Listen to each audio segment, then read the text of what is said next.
Hi, Christy. Hello. What brings you to come and see me? That's because I usually have very bad menstrual cramps. It'll get so bad such that I'll faint. Wow. It gets really, really bad. Yeah. What's your menstrual cycle like? On days where it's normal, it would be 7 days to 8 days.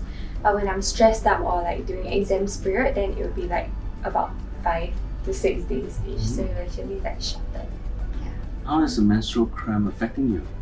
I'm a very active person. I like to do sports. So because of that, it hinders me participating in certain sports such as like swimming. Yeah. Help me understand what kind of pain when you say you're having a menstrual pain. Describe to me what's a menstrual pain like.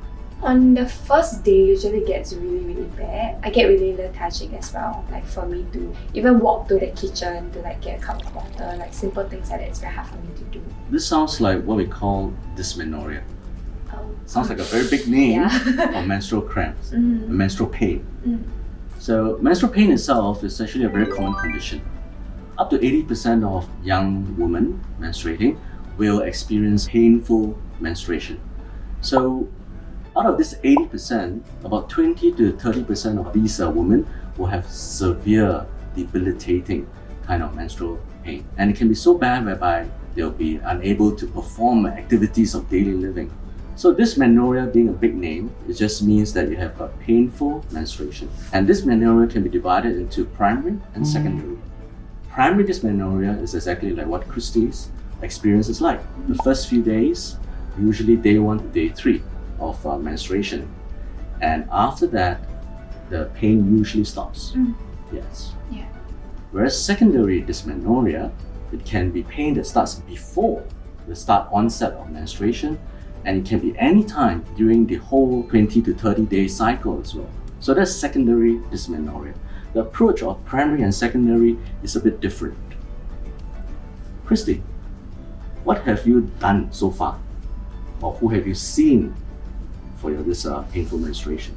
I've never ever consulted a doctor because I just thought that it's very normal for all girls to go through menstrual cramps. So you think it's normal? Yeah, almost all my friends actually also have like cramps and everything, but just that theirs is not as bad as mine. Some of them would still even be able to drink cold drinks or like drink tea, like things that would affect me. Something that I would do is to usually drink more warm water, or my mom would give me like those Chinese medication pills. Yes, I heard about those. Yeah, and I think one thing that really helps is ginger tea. Sure. The treatment of this kind of pain I usually divide into 3 broad categories. The first one will be what we call the painkillers category, whereby we take medications to stop the pain. The mildest version will be Panadol. So this is the first group. The second group is whereby we use medications belonging to the hormones. Broadly speaking, this group, we call them oral contraceptives. Have you heard about oral contraceptives? No, not really. Oral contraceptives are like birth control pills. Yeah. How do you feel about Does taking it- birth control pills for your menstrual pain? When it comes to taking birth control pills, I'm a bit skeptical and like a bit worried. Like, what if it affects my possibility of like having a child in the future? Yeah, so that's definitely one of the main concerns that I have. Yes. In fact, that is the biggest challenge when young women with painful menstruation, when they have to even consider taking birth control pills for their hormonal imbalance. While it's very effective, the attitude towards it is that they might affect the childbearing, fertility, etc., and therefore it becomes a big hindrance. Not everybody is quite open to that idea, but having said that, for patients who want to have a more regular cycle, whereby the pain during the menstruation is extreme and very severe, and they do not just want to rely on just anti-inflammatory painkillers, these hormonal pills will be quite useful. The third group will be all we call the adjuncts, whereby they are non-medical.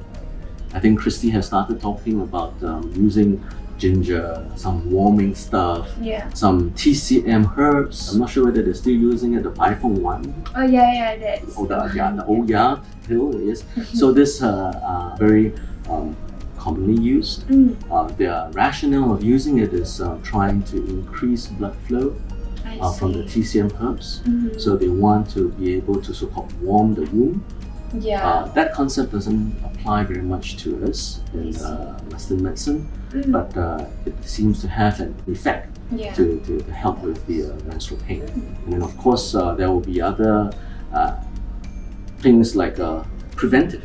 how to make sure that you don't drink cooling stuff, coconut water, cold water, etc., etc. Yeah. So these are the things also can be helpful. I've covered on what we call the primary dysmenorrhea. Secondary dysmenorrhea is actually just as important because as a woman with painful menstruation, we need to always look into this secondary dysmenorrhea. Some causes of secondary dysmenorrhea will be things like endometriosis, will be things like fibroids, will be things like polycystic ovarian disease. These are the causes whereby we say that it can actually affect the woman itself in terms of fertility, in terms of giving more problems, that we say there are more sinister conditions or causes for this very simple, apparently common pain report. So we will always evaluate the patients. We're using an ultrasound, an X-ray, CT scan, trying to establish whether you have got fibroid, whether you have got ovarian cyst, and even endometriosis. Because those things can cause very severe, painful menstruation, but they are not your classical day 1, day 2, day 3. It can actually vary outside the menstruation itself. It can be pre, it can be post, you can have very severe irregular menstruation. I wanted to ask if like exercising will actually help in like the pain. That's an awesome question. For exercise to be helpful, truly helpful in treatment of painful menstruation, is that we need to be, number one, the intensity of the exercise must be adequate.